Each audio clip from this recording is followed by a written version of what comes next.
আসসালামু আলাইকুম।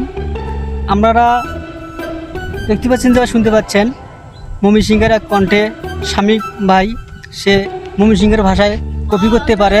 তার সাথে কথা বলবো ইনশাল্লাহ। আপনারা আমার সাথে থাকুন, বুঝবো। আসসালামু আলাইকুম ভাই। ওয়ালাইকুম আসসালাম। ভাই আমি শুনি আপনারা এই ময়মনসিংহের কণ্ঠে কপি করতে পারেন। ভাই পারি বলতে একেবারে যে পারি তা না, মানে মোটামুটি আর কি বেশি। মানে হালকা পাতলা কণ্ঠ কপি করতে হবে, এটাই তো? হ্যাঁ হ্যাঁ হ্যাঁ, মানে আর কি আপনি কি খাইছুন, ওই গেতা শুন, ওই যাইবান। আচ্ছা, ঠিক আছে। আপনারা এখন আমার আসসালামু আলাইকুম, আপনারা আমার সাথে থাকুন। এখন কন্টে কপিটা শুনুন, কীরকম হয়। যদি ভালো লাগে শেয়ার করে দিবেন আর কমেন্ট করবেন। বিশেষ কথা হলো আপনি কই যাইতে শুন। ভাই আমি তো যাচ্ছি এদিকে, আমি তো অতটা ভাষা পাই না। ও আচ্ছা আচ্ছা আচ্ছা, আপনি কি খাওয়া দাওয়া করছুন? হ্যাঁ করছি। কি খাইছুন?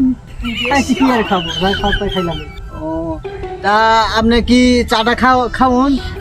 হ্যাঁ চা সব খাইছি। আর আপনি এদিকে বলেন, আমাকে প্রশ্ন করতে হবে না। বিষয়টা হলো আপনারা কি বলবেন তা জানি না, আমি কিছুটা ময়মনসিংহা ভাষা জানি আর কি, ময়মনসিংহা লোকের সাথে চলাফেরা করিয়া শিখছি আর কি। আপনারা যাই হোক ভালো থাকবেন। আর বিশেষ কথা হলো আপনি আমার লগে